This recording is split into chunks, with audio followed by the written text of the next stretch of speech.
2, 1. Hello friends, thanks for watching this Facebook Live feed of Pembroke Elections 2018, the show that we're calling Rubber Chicken Circuit. We're here with Corey. Is it Corey Nagora? Yes. Corey Nagora, also running for Pembroke City Council 2018, and we're here to ask him questions. I just wanted to just make a note at the beginning of the show. This is produced by Tim Gould Management in a partnership with Turcot Media in the Church Street Media House studio, and we're thanking some of our partners and sponsors such as the Grind Pembroke, where I've got this free coffee from during our break, and of course Giggling Goats Retro Sweets and Treats Candy Shop. We're in the beautiful city of downtown Pembroke against this beautiful brick wall. Corey, another blue-collar, everyday, hard-working average Joe stepping up to run for city council, so we're very grateful that you've graced us with your presence and taking time out of your day. I appreciate it. This is a great opportunity. Perfect. All right, Candace, fire away. Fire away. You got All right, so you got questions. Tell us about yourself. Well, I was born in Kitchener. I was raised in the Valley, Pembroke, Laurentian Valley, Eganville. I've been kind of all over the place.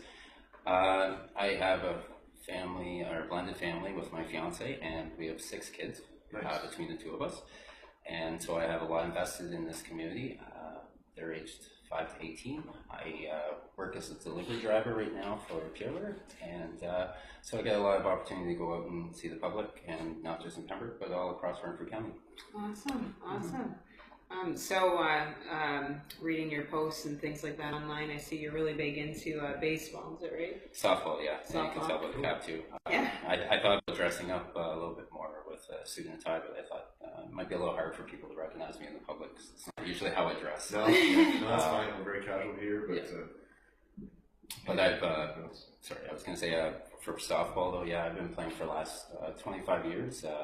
We just finished our provincials in Niagara Falls there last weekend, and we finished 5th overall. So that's awesome. 50 teams, yeah. So 50 teams. 50 teams. That's awesome. Congratulations. Thank you. Very cool. Yeah. So recreation, that's a big thing for your family then, definitely. And I saw there was a lot of posts. You guys are huge enthusiasts about putting in a bigger recreational facility here in Pembroke. Is that right? Yeah, I think with the redevelopment of Kinsman Pool, I think there's an opportunity there to make it a multi-purpose facility to allow for more recreational programs that aren't currently being offered in Pembroke, and I think it's a great way to kind of draw people in, and maybe even look at it as being a potential community center for the community as well. Absolutely. Yeah, we were touching base on that during our previous interview in regards to, because you had mentioned something about partnering up with the military, is that right? And well, they currently offer right now through their community access cards the facilities up in Petawawa, but that program is also open up to their employees, and I think for residents or military residents and those that work on base that live in Pembroke, they don't usually take advantage of that CAC opportunity. And so I think that if it was something that was built, it may not be something that they can provide or help us with the building of it, but down the road, once it's built, I think that we can open it up as an option for their CAC membership as well, and maybe increase their membership, and in the process, then that would help generate more revenue and offer some programming as well. Oh, absolutely. Like, I agree that a partnership, you know, with bringing any kind of partnership is going to definitely help promote Pembroke, because we all know that Petawawa has bloomed like quite a bit, so they obviously know what they're doing. And yeah, they've had population increases the last, I think, 2 census now, and we have to be concerned when they're growing, and I think they're only like a retail store away from becoming that urban center that Pembroke should be. So absolutely. Well, and Laurentian Valley too. Yeah. Like we're kind of buckled between these two separate municipalities, and Pembroke is just kind of sitting in between and not really growing. We're certainly trying to promote, especially the downtown core, things like that. But yeah, it's a bit of a controversial issue because of the taxes is a big thing. So yeah, bringing that to the table, Texas. You know, what's your take on that? Like, I do believe that Pembroke has high taxes, and I think unfortunately they're kind of necessary because of the infrastructure of the city. I think that we need to unfortunately spend that amount in order to keep replacing and fixing the roads, the sewage, the water pipelines and that as well. I think that in order to reduce taxes in Pembroke, we need to grow the community better, and I think that comes through maybe jobs and obviously the recreational programs. I think is an opportunity as well. I think there's other promotional opportunities that we can use to expand to promote Pembroke a lot better too, and I think that's something that should be done as well. Absolutely, I agree 100%. I was wondering about Pembroke Transit. Do you have anything to say about gaining a transit system in Pembroke and then how to keep it?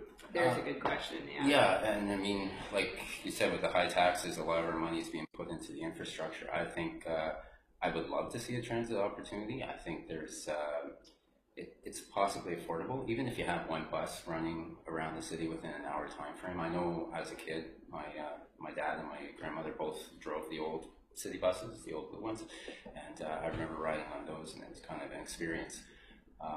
You have to look at the purchasing of a bus and see exactly what the cost is going to be. You have to pay for the driver, you have to pay for fuel. So I think that if it's something that's going to allow more mobility, more accessibility for our students from Algonquin College or even Definitely. High schools or elementary schools, then I think that's important. And I also think that for our elderly as well, I think a lot more of those of them would have a better opportunity to get around town then as well. Oh, I agree. Beautiful. Yeah. Well said. Well said. That's exactly what I was hoping to hear.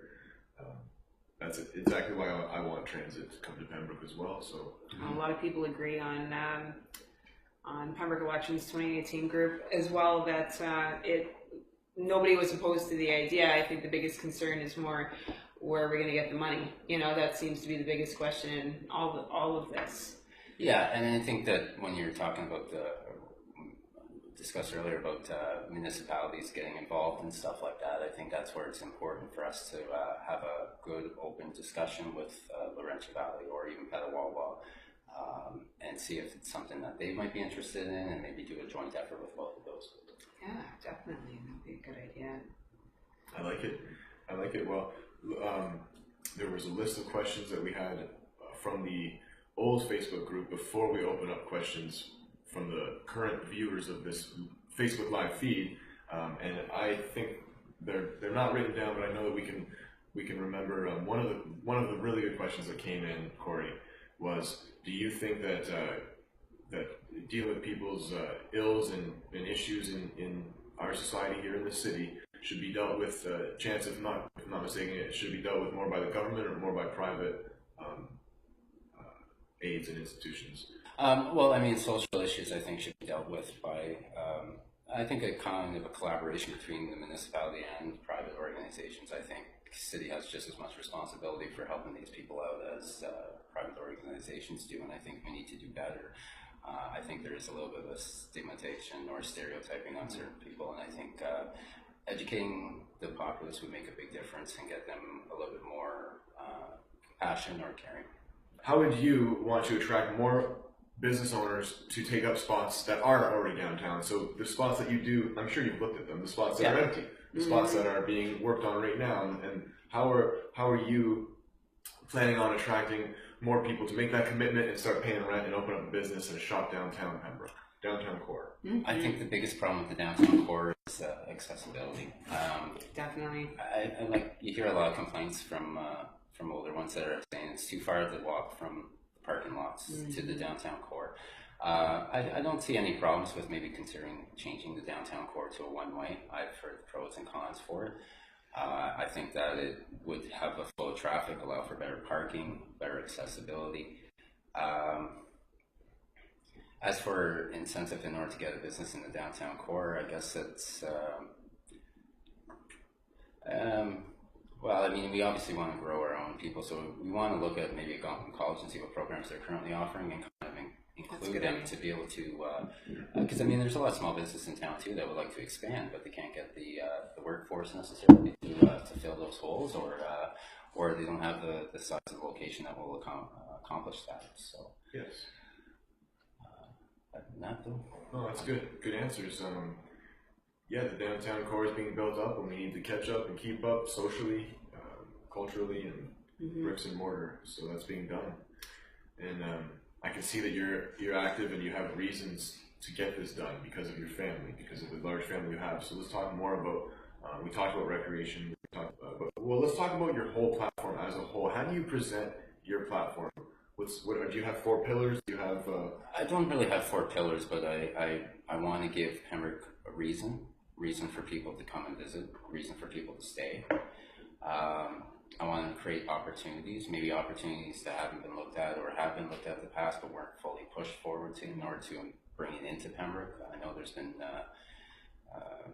someone mentioned about the marijuana, about the distribution center, and from what I know now, we've kind of lost potentially that opportunity because I believe one's being currently built in Laurentian Valley right now. So I don't think that our council has been as proactive in trying to get, like you said, promote Pembroke out to the rest of not just the community, not just the county, but not even just Ontario, but nationally, beyond nationally.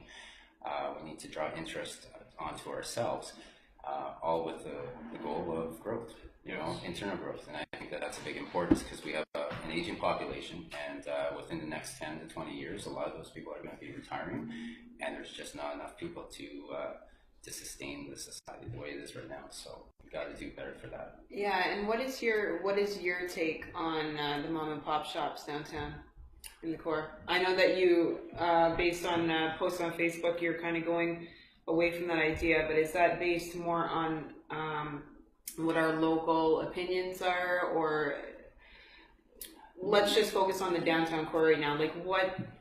Well, I've spoken to some previous business owners that have had business in the downtown core, and they said they were welcome, and the process of getting into the downtown core was easy, and it was great, and they had lots of support from the PBIA. But the problem then is that once they were in there, they had difficulties with. I know it was discussed with David about certain people walking in and down the downtown core and feeling safety. I don't personally have a problem. I don't feel there's any safety issues myself, but maybe that's because of myself. But then there's also like snow problems and stuff like that in the wintertime. They were saying accessibility in the wintertime was difficult because they weren't correctly plowing the sidewalks or the streets, and that's also a big problem. So the problem I have with the downtown core is definitely accessibility, and a reason to go into the downtown core. You have to have a reason to want to go into the downtown core and buy, and for a lot that I know, it's majority of them are just using it for the banks, so they don't always take advantage of all the stuff that's down there. So, do you feel as though one way through downtown Pembroke core would generate more business because there's more parking? Like, do you believe that it would open up more opportunity for people to park downtown? I think it very well could. I think that if you utilize the side streets as a kind of a parking spots, well, you're still going to have traffic flow through there.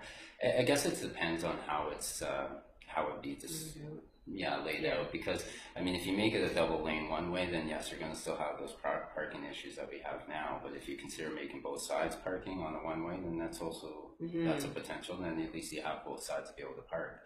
I think the goal though for the downtown would be to try and move away from having vehicles as much going through there, because then you can put more people either, like you said, in cycling or walking and having a transit. Yeah, that's that very way, true. You would have that active living as has been discussed, and be able to get people more mobile to get down into the downtown core as well. I think people are looking more for getting parking closer to the stores because just to accommodate our senior population, because we do have a lot of baby boomers in town, and a lot of them have chosen to go to Laurentian Valley and shop there because, first of all, parking is free, it's more accessible, it's closer to the stores. Yeah.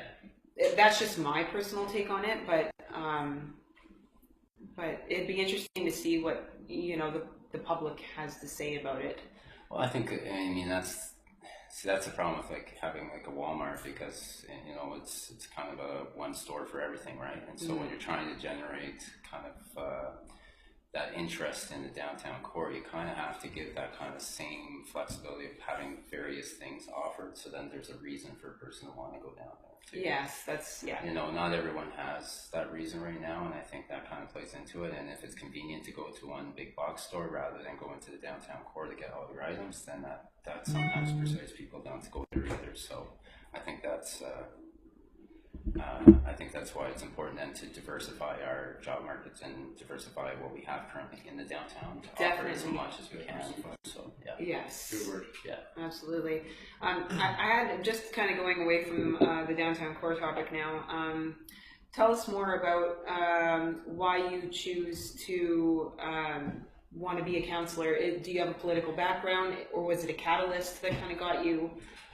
Well, like I said, you drive all day and you listen to the radio, and I listen to a lot of talk radio, so I'm a pretty opinionated person. So I felt that over time I had interest in doing something with politics. Initially, my idea actually was to do some creative writing to maybe get my ideas out there that way. And when the municipal elections came up, I thought, you know what, maybe this is my opportunity, this is my time, and let's take a shot at it and see what happens. So, absolutely. and with my age, at least I have time on my side. So if this doesn't quite go successfully, then at least I have another 4 years then to prepare for the next one. So. And plus, you've got a fresh take on evolutionary change for Pembroke that would, you know, be for the betterment of Pembroke. You're not seasoned, like, you know what I mean? Like, yeah. There's a lot of councillors that keep being reelected, and that's great and everything if they're willing to bend to the times, but I think that's the biggest issue is a lot of people in this town don't like change, and but it's also not helping our younger population of people, because our younger population, we're all for social media now. And speaking of which, I love your idea about getting a community-based volunteer group to educate the seniors and the people who aren't exactly. Yeah, I looked it up, and it's called Gadget Guides, and it was an incentive that was started in Toronto, more for millennials in order to get information and technology out to the more older populations that aren't as familiar with it. I think that Pembroke has an opportunity maybe to, rather than necessarily use millennials, but maybe use our high school students who are just as educated on the new technologies and stuff like that as well. My children have taught me a few things, and I mean, I've grown up with technology throughout my life, so I remember rotary phones, and now I remember, you know, smartphones, yeah. And then the whole evolution of technology in that time as well. So having a program with the incentive of like volunteer hours, which is something that a lot of students require now with the high school. Definitely, yeah. And it's something that they're interested in, and I think that's something we need to do. And I think then that gives a better collaboration in between the older and the younger generations to kind of get that perspective of each of their lives across, so that they understand why it's important to the youth, and why the youth then understand why it's not important, that's more important to the older generations. Well, and it's a fresh spin too, because I even remember when I had to fulfill a certain amount of hours for co-op, and there really is very limited options around here for that. So for you to be able to open up an idea like that, I'm sure a lot of them would be on board, because many of them are educated. Absolutely. And I mean, like I said, they use it all the time, and I know that's kind of a stereotype too, that they're always on their devices, but that's kind of the future, I think, and I think we need to respect that and allow it to be part of going forward. We have to include that. So I think the more that we're capable of knowing about this stuff and the live streaming, and I find it funny that council doesn't have this currently. I know they've discussed it, but I think it's kind of crazy that they don't even have this right now as an option. So one thing I do, like, one big strength that Pembroke has is their Algonquin College and their nursing program. It's huge. And working at the hospital, there are always nursing jobs available. Part-time, there's permanent, there's temporary, there's part-time and full-time, and there's RNs and RPNs. Like, there's a lot of opportunity there. And I think that it would be, we need to get another big industry in here, and then to collaborate a program at our Algonquin College that could complement that field of work, you know what I mean? And I think that's one thing that Pembroke is really missing out on. I think so. I think that having, well, obviously getting a major industry into Pembroke is important. So we need to look at, like, goes through with the promoting of Pembroke as well. So we need to give a good reason why we have the facilities, we have the space, we have the hydro rates, we have internet, we have things here that are obviously, but a lot of complaint comes back to, do we have the workforce to be able to do certain jobs, and maybe that's where we can use the training in order to make sure that our populace is ready for those jobs as well. So. Definitely. Yeah, absolutely. Can I grab my phone and I want to check some of the questions coming in. We want to open up to everyone's questions coming in. We don't want to go to those right now, but we want them to start stacking up with some questions, so we have that. Is this the current live feed? But keep going, Candace. Sorry. Yeah, absolutely. I got a couple of really good questions on here. What's one thing you bring to the table that makes you feel that you would be well suited for the tasks at hand? Flexibility. You have to be flexible if you're going to be on council. Like you said, you have to be able to look at an idea or an option and say, okay, well, is this going to benefit Pembroke? And if it is it something that may have been not okay, like stigmatized maybe in some way in the past because it's not current or it's not something that was that previous council was more used to, but it's something new now, and then so it's kind of outside of their way of thinking. I think that's important to be able to be constantly flexible, and I think that's important and adaptable. You have to be able to adapt with the times. Absolutely. So you feel you have a real strong voice in regards to representing. I do, yeah. Representing your points and. Yeah. So lots going on here in the background. It's like what? I had really good. My husband came up with this question, and it's a simple question, but it's kind of interesting. Like, if you could be a color, well, what do you think color represents you and your personality? If I had to pick a color, I guess yellow. Yellow. I feel I'm a pretty bright person, and I want to see Pembroke painted yellow by the end of this election. Wonderful, wonderful. Which is the reason why your signs are going to be yellow. Is that right? That's right. They should be in soon, I hope. They are. They will be in soon.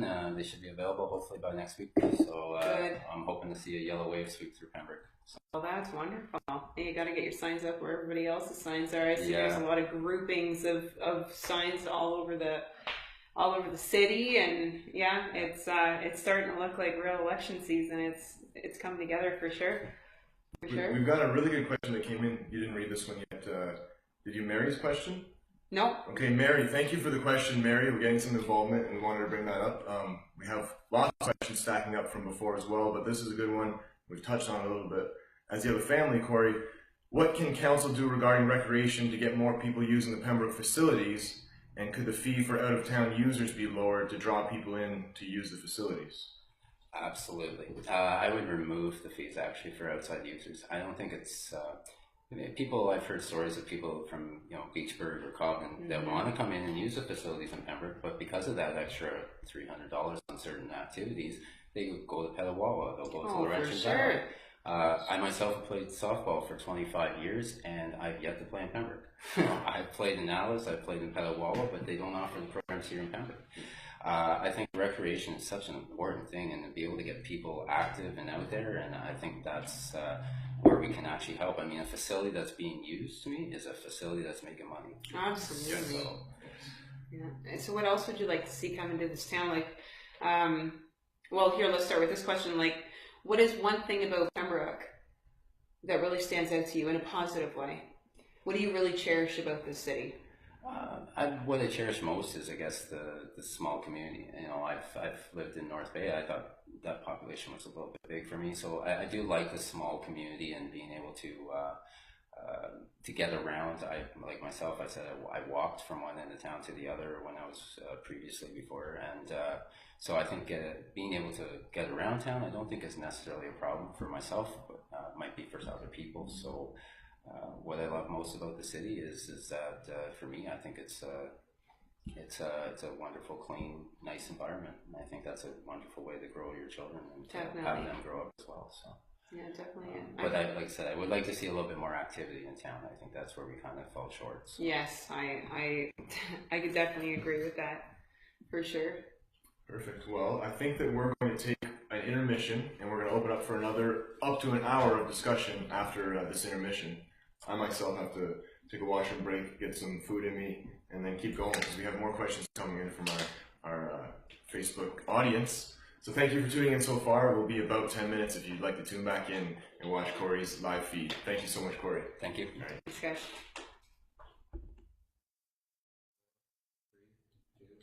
One. Hello, City of Pembroke. We're live on Facebook again, exclusively in the Pembroke Elections 2018 group run by Candace here. My name is Max. We're here with Corey Nagora. Corey Nagora. Very sorry. It's been a long day. We've been doing very well. This show is called Rubber Chicken Circuit, and we're happy to have Corey back on for the second half of the segment. Let's get some questions rolling from Facebook to get some things generated. There's a really good question up here. Oh, you guys are broadcasting with no volume. That's okay, guys. That was our intermission. We'll get over it. This is Jan. She's been, Jan C. Miller, she's been contributing a lot. Do you see Pembroke as having the potential to be a destination city like the Niagara on the Lake, Grand Bend, Collingwood, Picton, St. Jacobs, and etc.? Tourism attraction?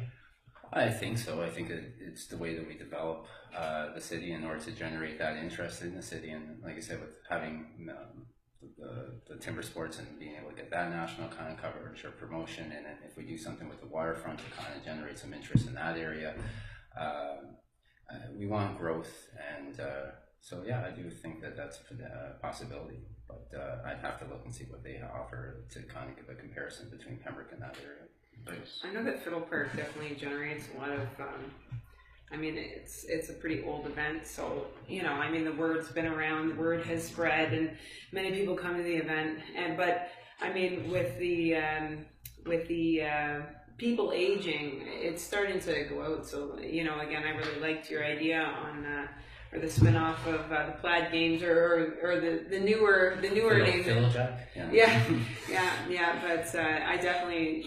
It's a good question because I definitely feel that this place needs some rejuvenation. Yeah, I think so. I think that we need to kind of get some more interest. I mean, I'm not opposed to having some music festivals and stuff like that throughout the summer area, summertime, and then also during the winter time to kind of have some kind of draw then for the city as well. Back with recreation and facilities and that with the PMC, and there's no reason why we're not using that facility every weekend. Definitely. And I mean, it's so simple to get some, you know, it doesn't have to be A-list kind of musicians, you know, even getting something a little bit less substantial, but that has still a draw for people. Yeah. And the goal isn't necessarily to make everyone in Pembroke happy with the music that we're offering, but to get people that want to come into Pembroke and actually listen to it, and that in itself generates revenue then for the city as well. So. Or even promoting ideas from the high schools and stuff, because I know the festival hall is pretty accommodating for high schools that, you know, do the pretty elaborate plays. I know a few years back they did Grease, which was pretty exciting. Which is exciting. I think they just did Annie there not that long ago. Yes, yeah. I heard that was very successful. Yeah, I would love to see those kind of things be more often. I myself would be a participant. I have no problems going and doing that kind of stuff either. So, yeah, I remember you saying something about the arts and how it was important to you in the last. I was going to bring that up. Yeah, I was going to get there, but I was thinking with regards to kind of the wood and the interest. I'm like, well, maybe we could do something then with wood sculpting and kind of get some, you know, get that kind of and then with their murals and that, and let's get some more of our students or even any public interest that has, you know, artistic value, and let's put that up on our walls and try and expand our murals because we are supposed to be known for that. And we are with the wood competition or timber sports. If we can get some wood sculpting and put the winner's statue or wood sculpture somewhere in the city and start boosting that up, so every year there's something to look forward to, you know, and let's see what we can do with that as well. Or we could do a spin-off like Winterlude in Ottawa. Somebody had come up with that idea that we could do that at the waterfront here in Pembroke, but promoting more winter activities like ice sculpting and things like that, which I think would be a really good idea because I do find that Pembroke does kind of shut down in winter.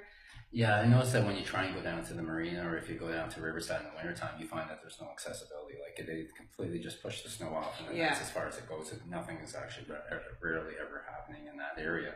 And I think that that's kind of a waste because, I mean, if we were to, say, put a little effort into maintaining the pathway from Riverside to the marina in the winter time. You know, you could draw people into the ring for cross-country ski. I know that was brought up in social media, and then I was thinking even like a horse-drawn sleigh. I mean, that would be nice to be able to take a tour from one end to the other, as long as you have something though going on at both sides, right? And that's where it's kind of important too. So yes, definitely. But that comes with, I think, in order to get that kind of thing off the ground, you need that public support. So it's important that if we're going to be offering these things, we need to be able to ensure that the public's behind it as well. The more support you have, easier it is then to get donations, volunteers. I don't think it would be difficult to get someone to take their snowboard and just snowblow that path, you know. So well, and they had suggested people could come together in town, volunteer to, you know. I know it's the kind of thing that would have to be kind of like an event that, you know, you get out there, get everybody, because it's a big job. I mean, that's 2.4 kilometers, I believe. That one, but it would really benefit. It would get the community together as well, and I think that it would be really good for Pembroke, because I love that trail. I love that trail.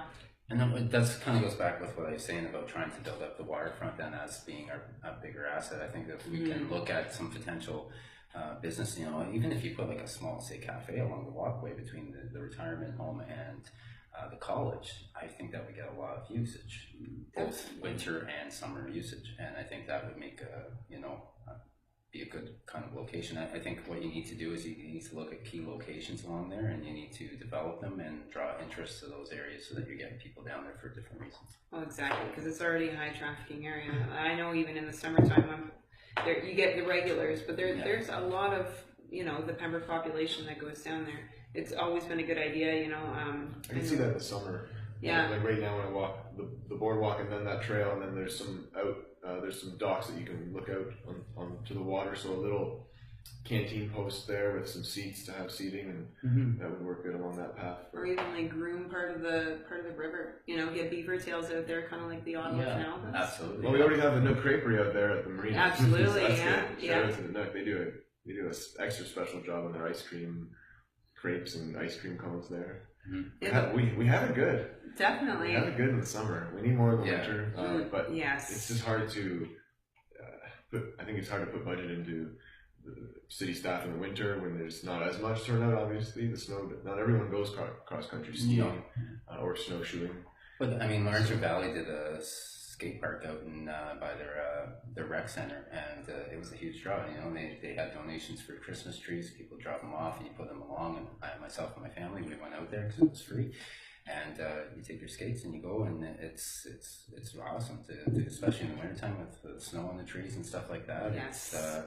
And I don't know what the cost was for them, but it was, to me, I think it's something that Pembroke could do in their budget. So. That's the Alliston Fraser Center you're talking about? Yeah. Yes, that was very successful, that event. We actually, my family and I did that as well, and it's a beautiful walk. Like, it really generated a lot of people. Oh, yeah. Yeah, I think that we need something like that here. Everybody's going here and there, and they're driving distances to be at events like this. That's why I believe that, you know, I think that we really need to start promoting events like that here. Like, especially in the winter time, because winter gets so quiet here in this town. We get quite a fall of snow, like last week. Yeah, we do. Before It's hard. Here's one thing about events, because I've been doing events since 2014 in the Ottawa Valley, and even in the spring and summer. And I'm not talking about just the winter. Like, you just can't. It's hard to invest. Well, it's not hard to invest in events, but it's hard to feel that crushing feeling when you put all your blood, sweat, and tears into an event, and it rains or hails or snows.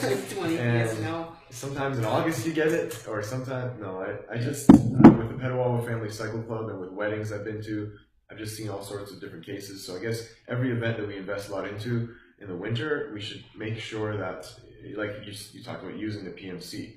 The PMC is great because it's a roof. Yeah. You know. Well, and then maybe that's something that we should be building down at the marina, then putting in a facility or a stage of some sort so that it's even something that's open on all sides but has a roof over it would obviously allow then for people to be able to still do these things and not have to worry about necessarily weather issues. I was going to suggest the amphitheater, but yeah, you're right. Like we would need a much larger roof to accommodate. You should a good. I don't know if they've done this, but having cross country skiing and having the amphitheater as a location for a winter barbecue and even like using the marina for showcase events and larger events. I know, but that amphitheater could be used in the winter as a I know for cross country skiing and for snowshoeing. Could it not? Is that not something that happens in Pembroke? I don't think it's used in the wintertime. Obviously, again, when you go down there, it seems like they don't.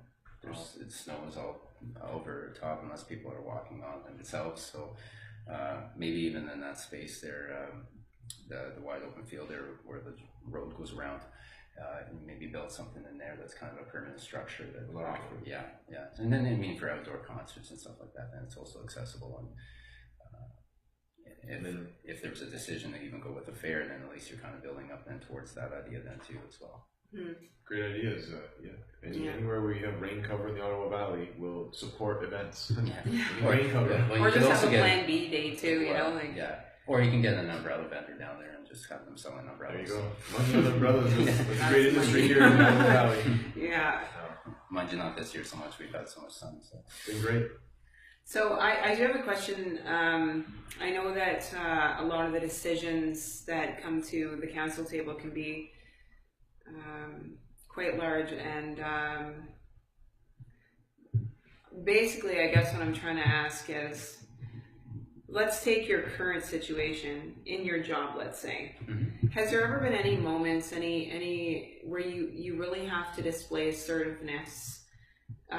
Because I think that that's going to be like a proper assertiveness. I think that that's going to be a quality that you'd have to bring to the table to be able to really push your points. You know what I mean? Like, can you give us an example of a time where you had to really show assertiveness? Well, I mean, there's always challenges with our job. You know, our days are basically set around what we end up having to do for that day. So, in the way of assertiveness, you know, I've had issues where there's, you know, miscommunication of some sort, and you have to try and get that point across to your manager or some other person, and it's not. I guess it's not really the same thing as what you're kind of asking there. Yeah, I'm gonna have to pass on that one. It's a hard question for what we do. He's never punched out a boss, everyone. That's okay. No. That's good. He's always conducted himself well at work, and I'm sure you've been assertive in your family life, at work, and all sorts of things, but sometimes you just can't think of a case. And what about multitasking? How are you with multitasking? Because you're obviously busy with kids. You got 6 kids. You got a family. Time management. Yeah, definitely. Oh yeah, absolutely. It's important. You know, you got one kid that's going here one day. You got another kid going there, and that comes back to having the family support. And that's important too. And so, being able to have my family being supportive, and for myself, I would. You know, if given the opportunity to represent Pembroke, I would have to make some personal sacrifices of my own. You know, some maybe things that I enjoy doing that I have to push back in order to make sure that, you know, family is number 1 and my work is number 2. And you know, I might have to give up softball, but that's perfectly fine because I'd rather do what's best for Pembroke. So you feel. I'm getting the sense that you're very passionate about this town and like. Yeah, absolutely. I want to see success, and I think that's so hard to watch, and you feel like there's a struggle there. Like it's, you see that it's not growing the way that it probably should grow, and I having the opportunity to go around the county on my daily, you know, depending where I am, I see growth in these other communities, and then it's hard to come back home and see that there's just not that same kind of growth here. So. It maxes out at 4 hours, you know, right? Has to be 2 separate videos. Okay. Yeah, sorry, go ahead. Just doing tech stuff. Yeah, what about you, Max? You got any good questions? I have lots of questions. Corey, do you want to say some final words to everyone watching before you're off? We'll have you on again, but give them your goals. What I just want to say is that I want everyone to get out and vote on October 22nd. I think that's most important. Make sure that you're well informed when you go and make that decision, and support me in my campaign. And hopefully, as of October 22nd, we'll paint the city yellow. Paint the city yellow. I love it. All right. Any final words, Candace? No, I just want to say thank you to all those who tuned in to view this today. It's been quite successful. I'm very proud of it. And stay positive. And stay positive. God bless. Take care.